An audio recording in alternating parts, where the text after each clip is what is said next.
Welcome to the Author's Edge radio show with Guy L. Freer. Each week on their show, they help authors create books that transform our lives and imaginations. Through radio excellence, they create a unique community resource, one that promotes, connects, and fosters a sense of well-being. They serve listeners by providing outlets for their creative skills and energies, and they help them flourish in the competitive marketplace.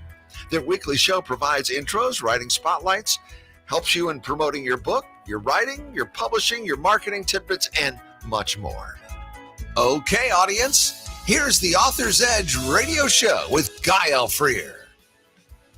Welcome to the Author's Edge show.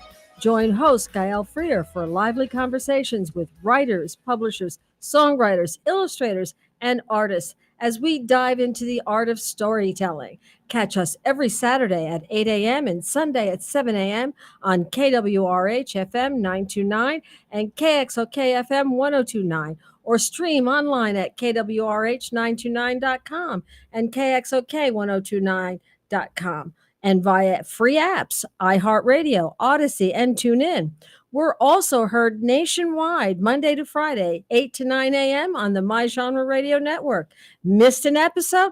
Find us anytime on SoundCloud, YouTube, or at authorsedge.org.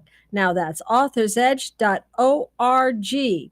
This portion of Author's Edge is sponsored by Doug Osgood, writing under the pen name of D.N. Sample, author of Cold Powder Vengeance, a gripping tale of justice, betrayal, and survival. Cold Powder Vengeance will keep you turning pages long into the night. Available now on Amazon and paperback and Kindle. Welcome back to the studio, everyone. It's great to be here. And with my Ralph, the cutie pie in the corner, and my driver and hubby, and with Mark, the other cutie pie behind the cameras and the computers and all the other fancy footwork back there. Welcome to Author's Edge, Mary. I am your host, Guy L. Freer, and today we have an exciting guest joining us today, Mary Fagan. And I am really excited because, you see, I am what I like to refer to as a recovering Catholic. So I'm really excited to find out what life was like in a convent, because I always got in trouble. Always. The nuns were always yelling at me. Always. I got kicked out several times. So I need to know. Mary was born in St. Louis in 1939. She attended Catholic schools and entered the convent at age 18, believing it was God's will. Her early ideas of God were rooted in fear and sacrifice. 11 years later, after deep soul searching, she found freedom in a single quote from Saint Irenaeus. Thank you. The glory of God is a person fully alive, which I happen to like that. Mary left the convent, earned a master's degree in art from Georgia State University in Atlanta, and has been an art teacher and spiritual storyteller ever since. Okay, your book, Finding Grandmama God, is a beautiful blend of art, poetry, and personal reflection, a journey of healing and the feminine divine. Mary, welcome to Author's Edge, and it's a pleasure to have you here. Now, I want to start with taking you back to your early years. What was it like growing up in St. Louis in the 1940s? Well, I'll tell you one thing. Yes. There were blackouts so the Nazis wouldn't bomb St. Louis, and big major cities, I think they all had blackouts during World War II. And I was born in 39, and so for the next, how many years, 4 or 5 years till the war was over, I went through that, and they scared me. Yeah. And I don't know what I was told, but I was scared of a bomb coming. Well, I remember growing up in the 60s, okay, of having those, what did they call them when we had to go under the desk? Oh, yeah. Yeah, the drills. Oh, yeah. Yeah, I remember those. Yeah. Where we had to go under the desks because we were afraid we were going to get bombed. Yeah, and I think about it, it's like, that wasn't going to save us. They should have just left us at our desks because nothing was going to save us.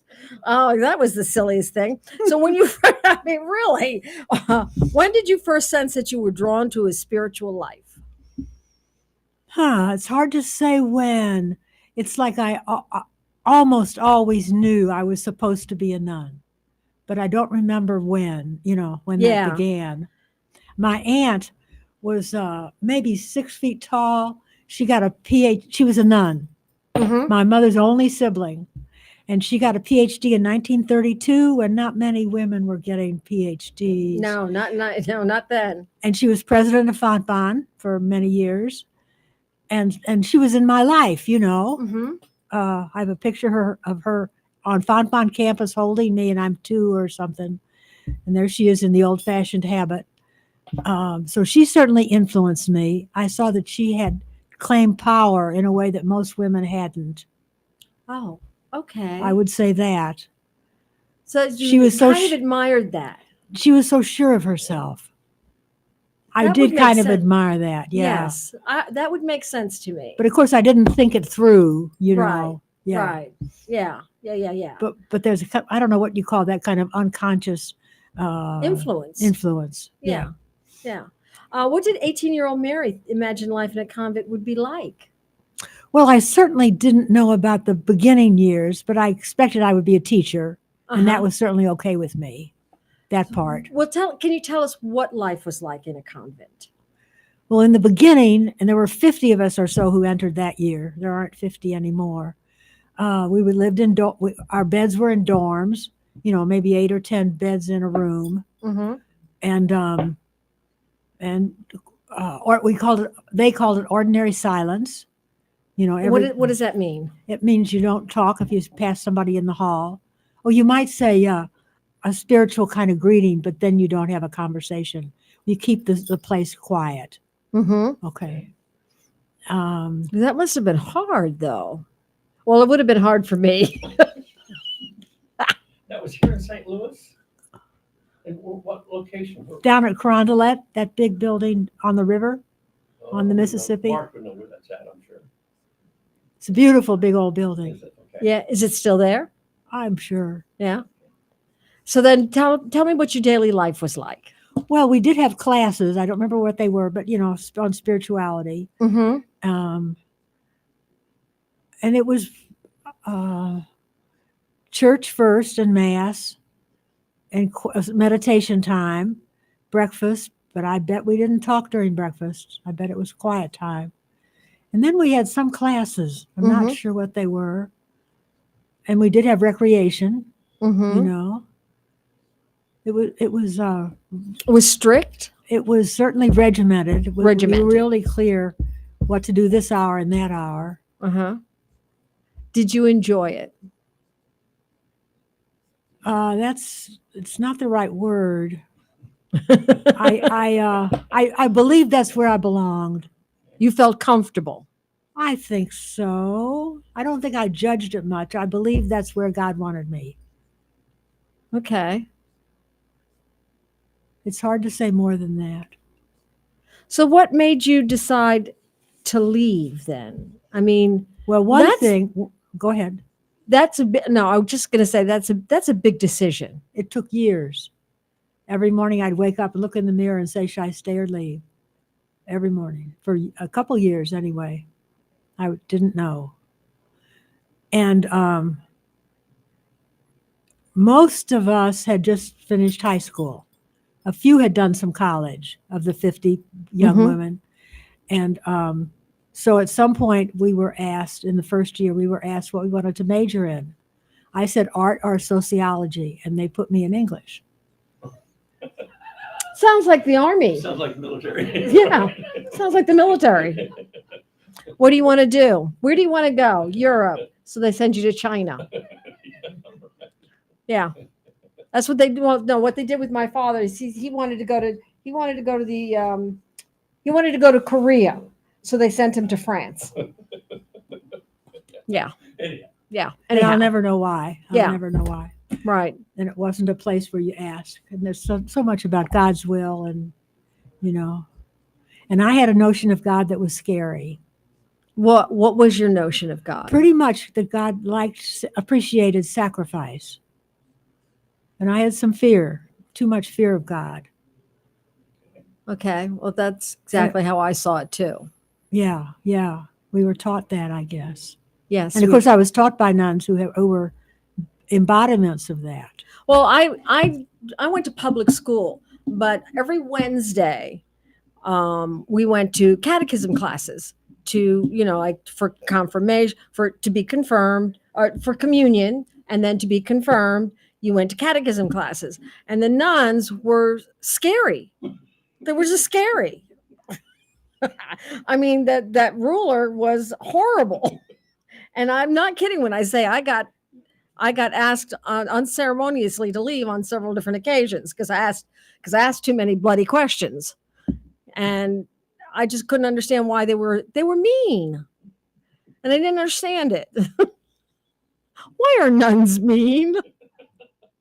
They might not naturally want to be there. Yeah, I guess that must be what it is. I don't, can't speak for each one. No, but I bet they had some confusion about God and what God wanted. They had to have, because I just didn't understand it. And they don't like to be questioned. You either go along with the program or there's the door. Don't let it hit you as you leave. That's really what I was given. Yeah. Yeah. Yeah. Yeah. So let me interrupt. Go ahead.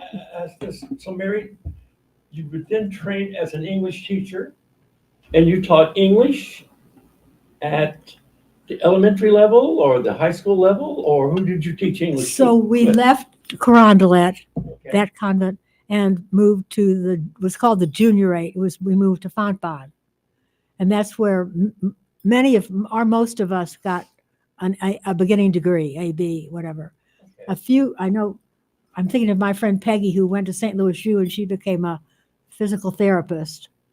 But most of us, Fontbonne. Okay. Okay, now where was I go? Oh, about my own. We were just talking about your own experience in the convent. Yeah, okay. And so I was an English major at Fontbonne, even though I had asked for art or sociology. But I had taken art every year of high school at St. Joseph's Academy, and really, That's what you wanted to do. that's what I wanted to do. I wasn't sure enough of my talent to be an art teacher, but that's what I wanted to do. I wanted to try it, Right. see if I could measure So up. did you eventually teach English? Oh, so then I was sent. It was my first year in Atlanta. I don't think, maybe. Anyway, I know I was sent 3 years to teach at a wonderful co-ed high school in Atlanta. Okay. Okay. And there I was in my 20s, and I was teaching these charming boys, and girls. And I was I think it's called moderating the school newspaper, and we had a press room, and we laughed back there. And where are the football pictures, Eldo? And and we had a big table, and it was fun. It was creative, and we honored each other's editorials or whatever. Mm-hmm. Yeah, and then I'd go back to the convent, which was so quiet, and the recreation room of the convent was rocking chairs, single file, against the window, and we sat and rocked and talked. But it was pretty mild. And it wasn't fun.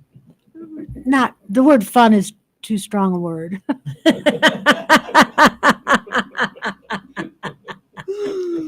So is that when you started questioning it? Was peaceful. I don't know when I started, but I just believed it was God's will that I be there. I didn't.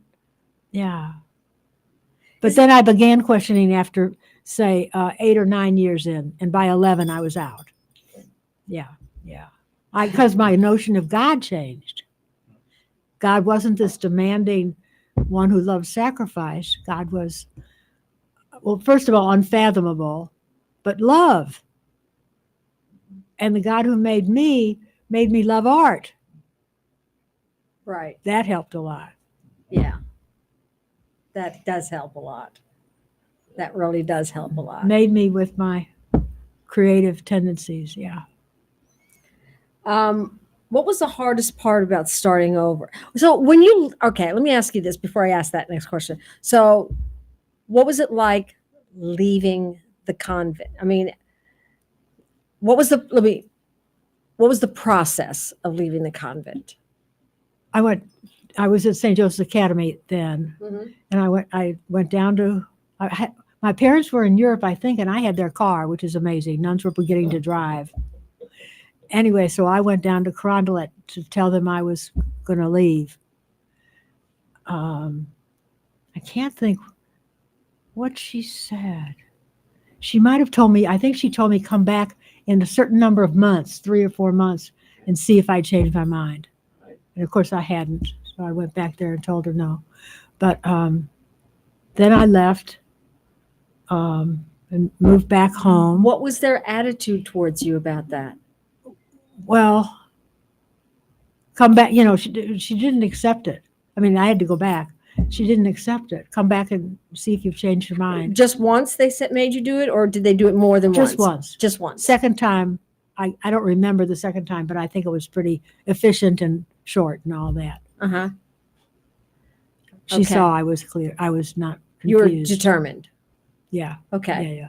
And I, besides my unrest with not being honored to major in art, I forgot where I was going with that. That doesn't matter. No, you were talking about when you left. Yeah. And then And that quote by Saint Irenaeus helped me Right. so much. I'll say it again. The glory of God is a person fully alive. and you didn't feel alive. Not fully. I was repressing some creativity for sure. Right. And I had taught 3 years in Atlanta. So I left in June of 68. And by September of 68, I was living in Atlanta. I'd moved back to Atlanta. And I lived there for a total of 40 years. Oh, okay. Oh, I'm back wow. here 14. I love Atlanta. And I got a Okay. master's in art at Georgia State. So then you went back to teach. Did you go start teaching art Yes. in Atlanta? What did you do? Did I start teaching art? Yes. So you were teaching art in Atlanta. Yes. So you went back to school and got an art degree? Yes, at Georgia State. I got an art degree. I got a master's. Okay. And I'm 86. I still teach right brain drawing at the community college in Merrimack. Yeah, I know one of your students. Do you? Yeah, Who is that? Cynthia. Oh. I just met her. Oh, fun. Thank you. What was the hardest part of starting over? I don't know. I feel like telling you a story, Go ahead. and okay. So I got a job almost immediately at Georgia Human Relations Council. And I, who had already had experience with the high school newspaper, was editor of their little newspaper for Black rights. And there were chapters in many little Georgia towns for Georgia Human Relations. Okay. And I don't know if was called the president of it. And I don't think I want to say his name. Anyway, the guy who hired me, I was there a few months, I don't know. And the secretary was having a happy hour for us, and I don't know who else, at her apartment very near there. And so I went there after work, and so did he. And this really is not, I'm not sure it's relevant, but anyway. Fine. Thank you. It's your Okay. journey. Yeah. It's your It's journey. my journey. Yeah. It's your story. Thank you. That's what we're talking about. Okay. So he and I, of course, had a few months of interacting as I show him the editorial or the contents of the newspaper, and he makes his comments or whatever. But he was pretty much pleased with my work. Okay. And this is all downtown, an office in downtown Atlanta. And then we went to her apartment, which was very near there, but I drove my car there, and he drove his car there. And then he asked me if I would go shopping with him to buy furniture for some apartment for whoever else. And I said, sure. He took me to a motel. Well, there's furniture there, I guess. There is furniture in a motel. But not for sale. Anyhow, I saw where he had put his. Oh, he had been drinking Johnny Walker Red, I think, at the happy hour, and I saw where he had put his keys, which pocket of his pants slacks, and he fell asleep at the motel room while we're sitting there, and I'm appalled at where I am. Right. I eased his keys out of his pocket and drove his car to my house. Good for you. The next morning, he called me. He said 5 words. May I have my car back? Did you say no? I think I would have wrapped the car around a pole. Street, find it. Yeah. So I brought in his keys and retired. I quit. I don't blame you. Okay. All right. And I haven't sold his name. But anyway, later he did die in an airplane accident. And I think it was a small airplane. That's called karma. No. Uh-huh. That's brutal. Now stop it. Well, that's called karma. Or the good Lord had something to say about it. Yeah. And so that first year I established Georgia residency, and then I went to school for 3 years Okay. and got my Oh, master's. wow. Well, that was an exciting evening. Wow. Yes. That's exactly what I say. Yeah. So, was there how did art enter your, okay. So we established that you went back to school and then you started teaching in Atlanta. Yes. Okay. So tell us about your life in Atlanta. Not much to say. I taught first at a high school. Mm-hmm. Did you get married? I've been married twice. Good for you. Well, not sure I knew what I was doing. I didn't know what I was doing. You know, having fun. I mean, getting married is having fun. So I went to the Unitarian church there, and both of my husbands I met there. Mm-hmm. And one of them from North Carolina, country boy, who had been to, I can't think of the name of the art school, Ringling, maybe in Florida. Anyway, he was also into art, and I liked that. But we didn't last too long. No. And then later, a couple of years later, I married, again, a Unitarian plumber with 4 children. And I'm not sure, I probably had a hard time thinking, well, then I'll never have children. Mm-hmm. But I'm still close to one of them, who's my stepdaughter, Mm-hmm. But they didn't last. He was the one who stopped that marriage. I was perhaps too independent. I was still finding Your way. my way. All right, we're gonna go. I haven't done any radio. I've been too engaged. But yeah, Mary, you're really. But I need to go to a radio break. This portion of Author's Edge is sponsored by Kennetta Taylor, author of Dead Fed Said, available in paperback, Kindle, and Kindle Unlimited. Want to join Kennetta Taylor in supporting Author's Edge? Become a sponsor and connect with passionate readers and industry insiders while helping us spotlight great stories and creators. Why sponsor Author's Edge? Reach thousands of book lovers, boost visibility in sales, target meaningful support, and trusted host endorsements. If you'd like to sponsor, call 573-714-1352 and let's chat about how we can feature you on Author's Edge, where authors and readers meet. Also, if you are in Missouri, here's another great opportunity. Consider joining the Missouri Writers Guild, a statewide network founded in 1915 that supports writers through workshops, conferences, contests, and local chapters and professional resources. Members can gain access to a strong literary community and tools to grow their craft. Joining is easy. Visit MissouriWritersGuild.org and sign up online. Whether you're a seasoned author or just starting out, there's a place for you in the Guild. And we are going to go to radio break. Bada boom, bada bay.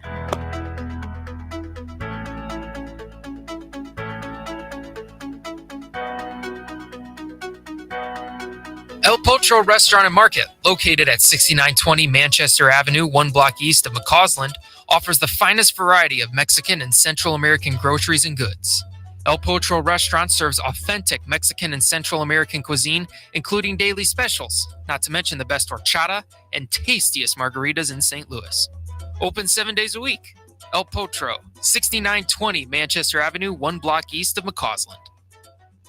Merton Services is a heating, air conditioning, and commercial refrigeration business that's been providing exceptional services in St. Louis for over 50 years, and they take pride in providing services and comfort to both residential and commercial customers. With the temperatures rising in the summer and dropping in the winter, your comfort and health can be put in jeopardy. With proper checks and maintenance, Mertens will keep your equipment in top shape. And when it's time to replace your furnace or your air conditioner, they've got you covered. With a wide range of options, Mertens has the perfect HVAC system to fit all of your needs. To find out how the good folks at Merton Services can help you with all of your HVAC needs, contact Merton Services at 314-845-1500. That's 314-845-1500. Merton Services, 314-845-1500. The United States has a strong tradition of welcoming newcomers and refugees.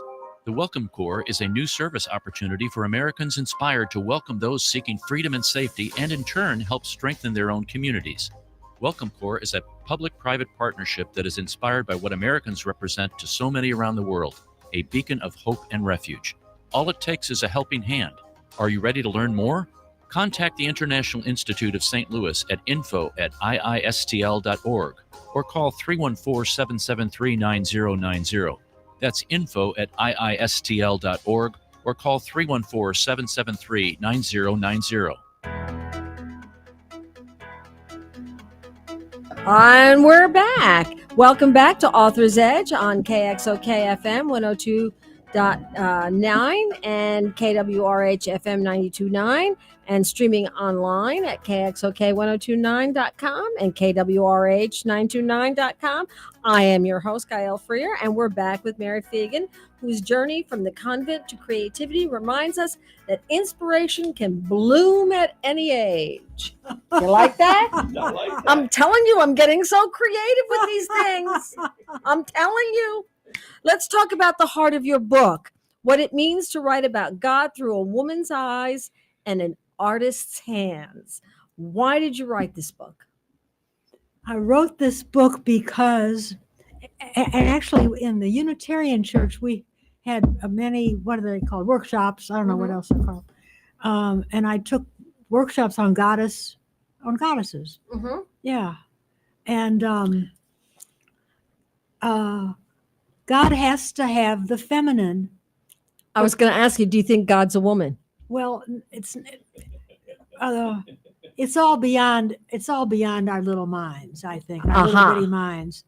But to create, God has to have that in God. Mm-hmm. I can't create what's not in me. Right? Okay. And so the feminine has to be in God, in the divine. Has to be. Okay. Or there wouldn't be women. Okay. Absolutely. You don't create what's not in you. That's so God has to be woman and man. Which explains why my husband's an artist as well. He's an artist as well as he writes children's books. Okay. But a lot of the things that he creates are of the female form. He creates, he's a sculptor. And a lot of them are of the female form. So there is a female thing in him, which I always thought. He does beautiful stuff. What was the very first image or thought that sparked finding Grandmama God? It probably was in that Unitarian workshop. And of course, Egyptians had feminine divine. Mm-hmm. And I don't know, I can't tell you one specific image or a story, but I just knew that goddesses had been in the history of people. Mm-hmm. Oh, yes. I mean, if you look at all of history, if you look at Roman, Greek, if you look at even if the pagans, you look at whatever religious out there, there's always the feminine side. Yes, yes, yes. Did writing this book feel like a confession or a celebration? Well, if those are the only two choices, I'd say celebration. Is there a third? You know what? My favorite saying, the saying I've said most in my whole life is, when in doubt between two roads, always choose the third. Yeah, You just I love it. you just gave it to me. Oh my gosh, I love it. What? Oh my! Say it again for me. When in doubt between two roads, always choose the third. I love it. I do too. I do love too. it. I do too. That hit a cue. Got a little bit of a rebel going Oh, on. there. yeah, she's right. Oh, this lady's right up my alley. I told you that the other day when I was talking to her. Okay, how long did it take before you felt ready to share this publicly?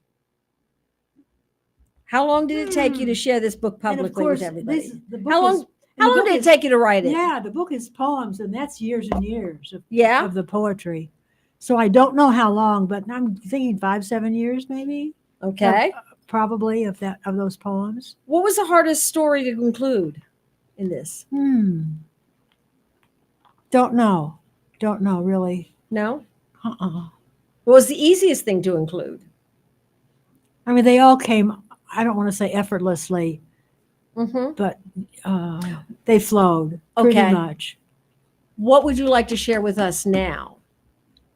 Actually, I think there's did you give me? I'm trying to think. Let me see. May I borrow this? Let me borrow this. Oh, the glory of God is a person fully alive. That's the thing. That's the quote that you gave me. Yeah. Okay. Saint Irenaeus. I don't know right. anything about him.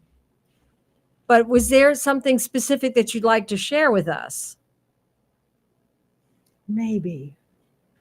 I'm looking for.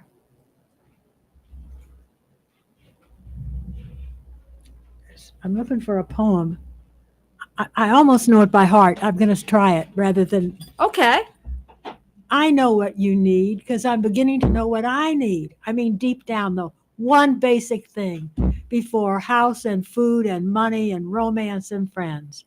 We need to create from nothing if we have to. Find the loving mama in ourselves. Maybe she's our grandmama, our ever-loving, longing to love us grandmama. She's alive somewhere deep down in us, and she loves us mightily with her big old soft, warm, loving heart. And oh, she wants us to hear her. She's not loud, but she's steady as an electric clock, tick-tocking, talking love to our sweet, special selves. Let's listen to her. Let's repeat her words. We are loved beyond our wildest dreams. We are precious and wonderful, and we can do the job. And we're safe with her. We're safe. She'll hold us tight when the bad times seem to come. She tells us she's full of spirit. Precious. She's full of the spirit. And she tells us we're full of the spirit too. What's next? She reminds you all the time that the spirit is just love, honey. Sweet and simple, homegrown love. She'll help us feel that love in us and help us pass it on. Let's listen to her. Ralph? Most of all, you need to listen to her.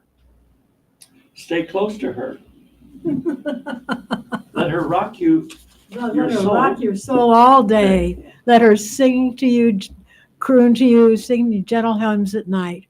We each need our own holding us, loving us all the time, grandmama. Wow.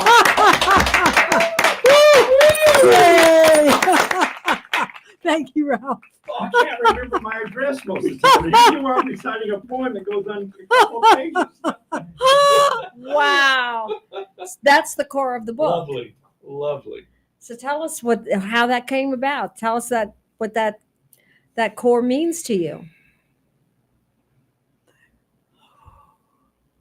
Well, I had to, rather than deny the old God, the old scary God, I had to create a new image, there's a word for it, archetype. And it meant a lot to me. I don't know how to tell you in words, but it meant a lot. Uh-huh. So I noticed that you've gone from a Catholic church to Unitarian church. And now I go to another church called Harmony Fellowship. And the minister, I believe, grew up Catholic. It's a woman minister, meets at Shrewsbury Civic Center. We're a pretty small group, but it's joyful. We have different musician every Sunday. It's a joyful, comfortable place. Okay. Who do you hope reads this book most? Women of faith, seekers, skeptics, or all of the above? All the above. But I say women of faith first, probably, Women or of- women, you know. Women. Searching women Searching- confused about spirituality. Oh, that kind of fits, you know who. Need to read it. I guess I need to read it. If you could sit down with your younger self, what page would you read to her? If you could sit Oh, I down don't with this know book, what page. Maybe the one I just said. the one you just said. Yeah. Yeah, I Yeah. would think so. I I think think. that probably hits the core. Mhm, I You know, think so. the bottom line. What do you hope readers will carry with them after the last page? They are loved beyond their wildest dreams by the one who made them. Do you miss being a Catholic? Do you still see yourself as a Catholic? No, Do you miss being a Catholic? not really. No. How did your parents react to you not Well, being a see, Catholic? one thing is that when I began my confusion or began to live out my confusion, I was not here. I was in Atlanta. Right. So they didn't have to encounter it. Right. Yeah. And my mother, my aunt's sister, Mm-hmm. was a pretty traditional Catholic. My father, I swear I remember, he was, I don't know what I would say he was, but he could be playful in the church. Mm-hmm. I remember two things. One, I think he played like he was tripping me when I was coming back from Holy Communion, walking. And I remember we were in the front row before Mass started. Mm-hmm. Maybe the summer that I had left the convent, I'm not sure when.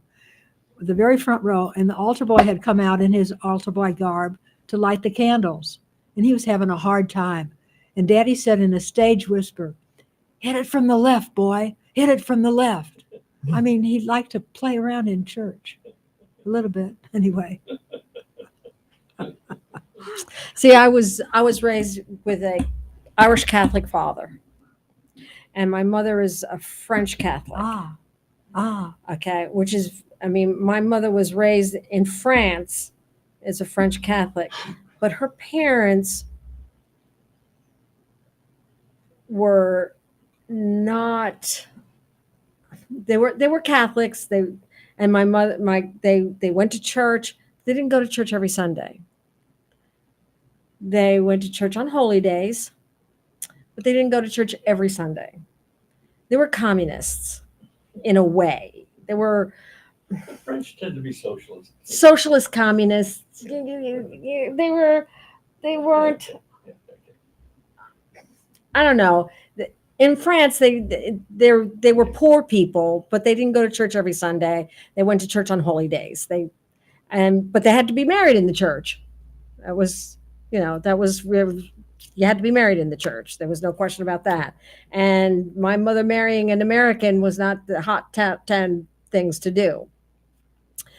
So when my mother came to the States, she was raising her children, but going to church every Sunday wasn't a hot priority. But for my father, it was. It was very strict about going to church every Sunday. And my father was Irish Catholic. You went. That was that. You were. So it was kind of a weird growing up kind of thing in my house, because like my mother was just like, yeah, well, whatever. And my father was, they go. And he was a cop. So it was kind of So when I just decided I wasn't going to do it anymore, it was a weird kind of, I don't know if this is such a hot idea. So that's one of the reasons why I'm asking you all the questions about your own experiences with it. I was like kind of interested, as it were, especially since you came from a convent. I thought that was pretty fascinating, as it were. But I went in with motives that weren't so good, Yeah. weren't so healthy. Yeah. Mm-hmm. And my father was Irish Catholic. Yeah. And they tend to be rather funneled, I think. My father, not so much. I don't know where he got his irreverence, but he had some. Yeah. No, my father was pretty old school. Old school. Yeah. He wasn't thrilled about my marriage. I married a Baptist, so he wasn't thrilled about that. I mean, he accepted it. It wasn't like he didn't, but he wasn't thrilled, as it were. He didn't say no, but he wasn't happy about it either. So, I mean, he didn't have much choice, really. I didn't give him any choice. Yeah, right. How do you continue to nurture creativity and faith in your everyday life? I do quiet time. I could call it meditation, but I do quiet time mostly twice a day. Mm-hmm. I read spiritual books. Mm-hmm. There's one by, I can't think of his name, Dr. Joe, but it's called something about how to be supernatural. I really like it. What is it? Joe Goldstein. No, this is a Joe, just a plain Joe. Anyway, I read spiritual books. Mm-hmm. I do quiet time. Mm-hmm. Is that all? I don't know. I don't know either. When you look back at your life's journey, the convent, the art, the teaching, what moment stands out the most transformative for you? Transformative. Mm-hmm. Holy cow. I mean, I almost want to say finding that quote. I would think that would be it. Mm-hmm. What message would you share with someone who feels disconnected from their own sense of the divine? Whoa. Miracles, I don't know what you call miracles, but look at a flower and explain it. Or look at anything, look at a hand, or, Mm-hmm. look at a human face. And I mean, we're living in, we could be in awe all the time. Yes. Yeah. That anything exists, even just physically, is amazing, but that there's order and beauty. It's all awesome. What have you learned through yourself through the process of writing Finding Grandmama God? I'm sure I trust more that I am cared for, loved. The one who made me loves me. Of course, I make what I make. I love generally. Mm-hmm. I am loved. Why did you put it in this format instead of like a regular 5x9? This is almost a workbook format. Why did you use this format? Well, the first time when I self-published and did it all myself, and then I had spiral binding, I did have, I think, questions at the end of every chapter. So Okay. It was kind of workbook. Oh, okay. I don't have that in this one. Okay. That would explain that. I like the size because of the illustrations. Yeah, the illustrations are really cool. The See, I don't know. Can you see the illustrations? Thank you. Yeah, the illustrations are really cool. They almost coloring book like. Yes, it could be. No, yes. Almost coloring book like. Yeah. Yeah, and if it were any smaller. Now, why Grandmama? Line drawing. I don't know why Grandmama. Grandma God, Grandmama. I don't know why. I don't remember. How did that come to you? Yeah, I don't remember. I honestly don't know. right now. Because I think it's an interesting title. Uh-huh. It's not Grandma God. No, Grandmama. That's what I thought. Finding Grandmama God, Yeah. Grandmama God. not Grandma, Uh-uh. not grandmother, Right. not mother. No, because each don't one of know. those. Now, I spent 39 years as an English teacher. Did you? Yes, taught English for 39 years, high school, and names.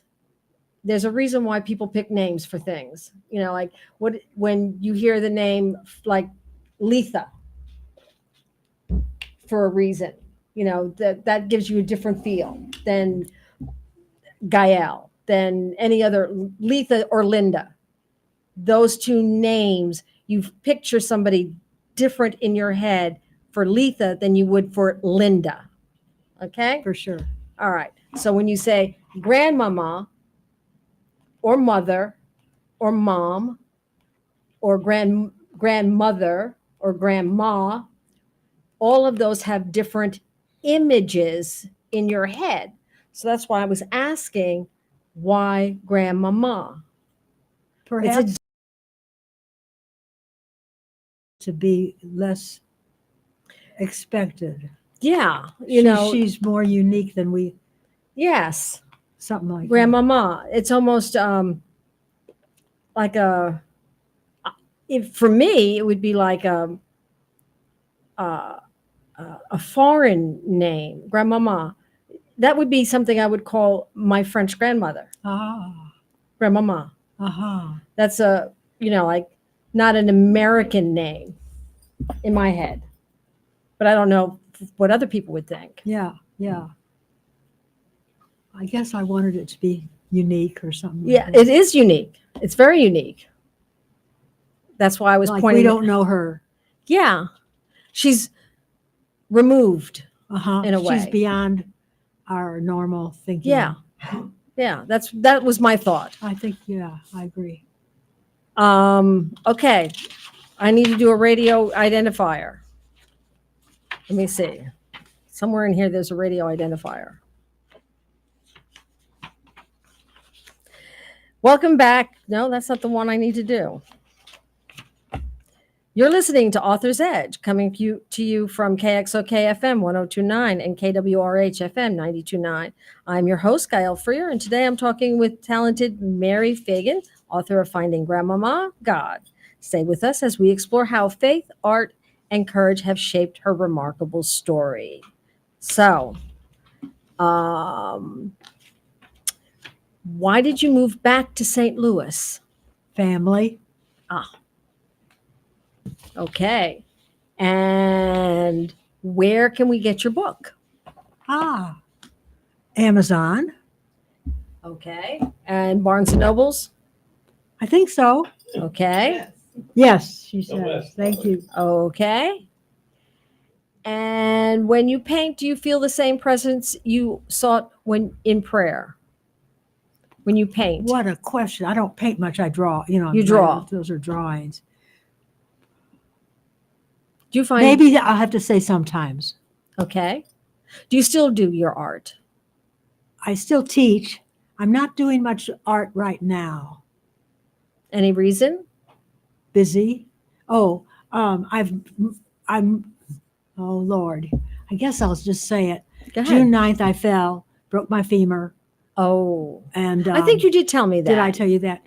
And so now I'm living at Bethesda Orchard, and I have a house for sale, and I'm in between? I'm in between. Yeah. And Are you going to go back to your art?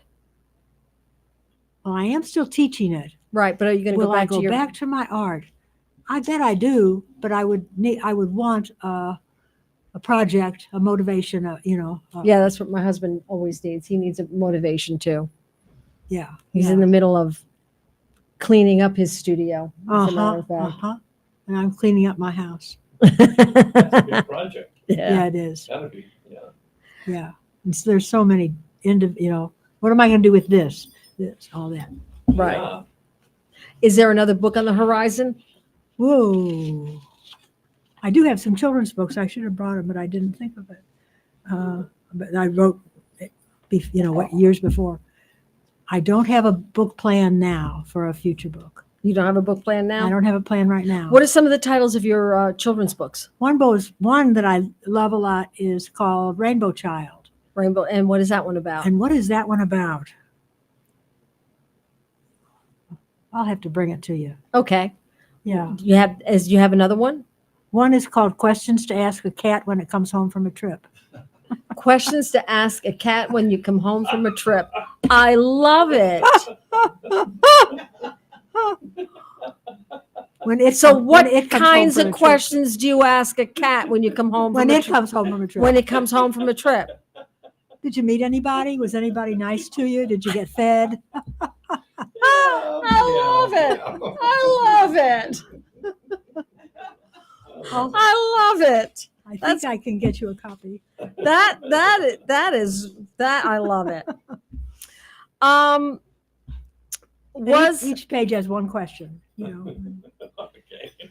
And did you get illustrators for those books? No, I didn't. Oh, you did the illustrations yourself. Now that's really cool. Well, that's a silly question on my part. Was there a story or a memory that unlocked this whole project for you? This project. What unlocked that project? Right. What unlocked this project for you?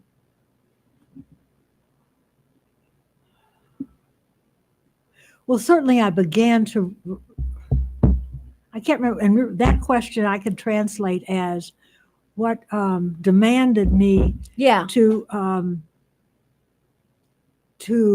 imagine, talk with, interact with the feminine divine. Okay. And it came up pretty slowly, but then I began writing. I'm sure I was, writing individual poems without. And these are mostly poems, right? All poems. They're all poems. Yeah. Okay. Yeah. All right. Okay. Well, this has been an absolutely delightful afternoon. Well, it's been fun for me too. Yes, it really has. Mary, thank you so much for being here with us. And we are closing out our season with you. Oh. You are actually number, 87? Wow. Yes. And so you're closing out our season. And thank you for closing out our season with such heart and honesty. In your book, Finding Grandmama, God is a beautiful reminder that faith, art, and courage often walk hand in hand. As we close the season on Author's Edge, I just wanted to take a moment to thank you and our listeners for being part of this incredible journey. Week after week, you've tuned in, laughed with us, learned with us, and helped this little corner of the storytelling grow. Your support truly means the world. Even though this is our final episode of the season, Author's Edge isn't going anywhere. You can still enjoy encore episodes every weekend on KWRH FM 929 and KXOK FM 1029, or stream anytime at KWRH929.com and KXOK1029.com. And on your favorite apps like iHeartRadio, Odyssey, and TuneIn. We'll also keep you company nationwide weekdays from 8 to 9 a.m. on the My Genre Radio Network.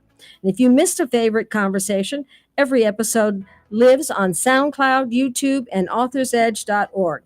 That's authorsedge.org. So keep listening, revisit the stories you loved, and stay connected with us through the replays as we prepare for a brand new season launching in February of 2026 with a brand new lineup of talented voices, including Tammy Jennings.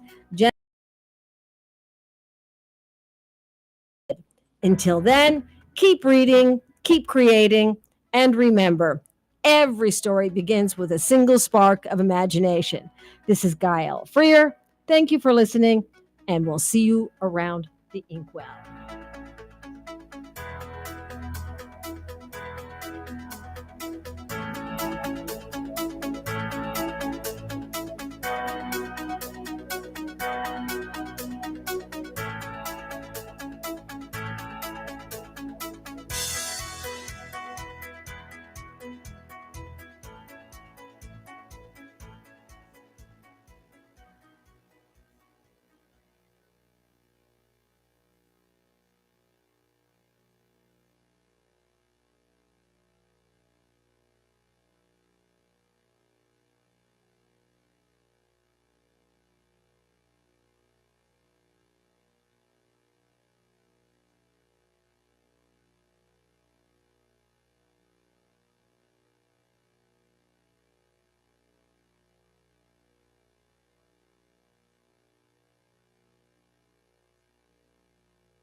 taught English for 39 years, high school. And names, there's a reason.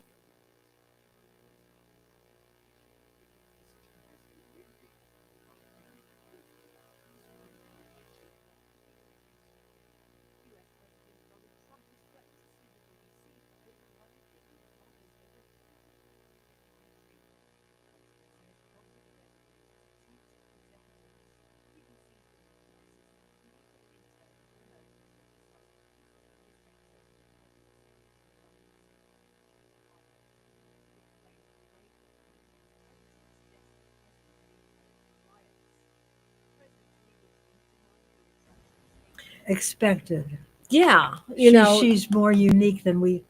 Yes, Something like that. grandmama. It's almost like a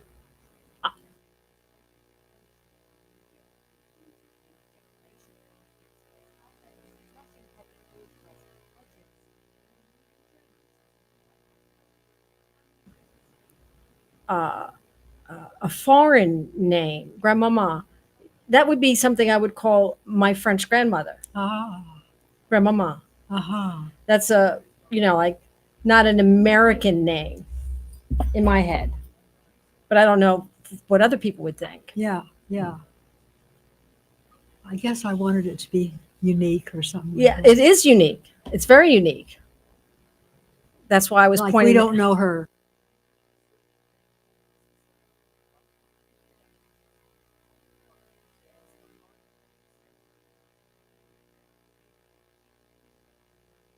That's why I was Like pointing. we don't know.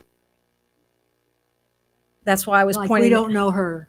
Yeah, she's removed. In a way. She's beyond our normal thinking. Yeah, that was my thought. I think, I agree. Okay, I need to do a radio.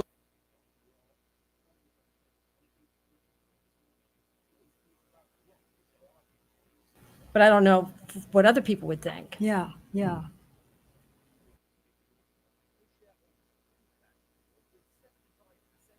I guess I wanted it to be unique or something. Yeah, like that. it is unique. It's very unique. That's why I was Like pointing. we don't know her. Yeah, she's removed. In a way. She's beyond our normal thinking. Yeah, that was my thought. I think, I agree.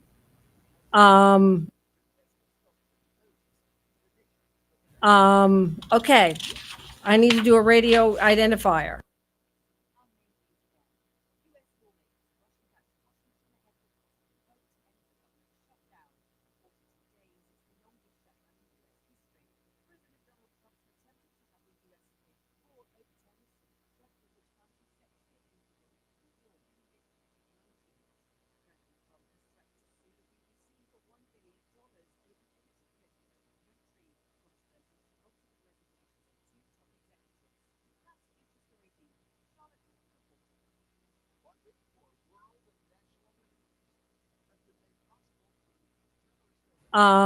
Okay, I need to do a radio identifier. Let me see. Somewhere in here, there's a radio identifier. Welcome back. No, that's not the one I need to do. You're listening to Authors.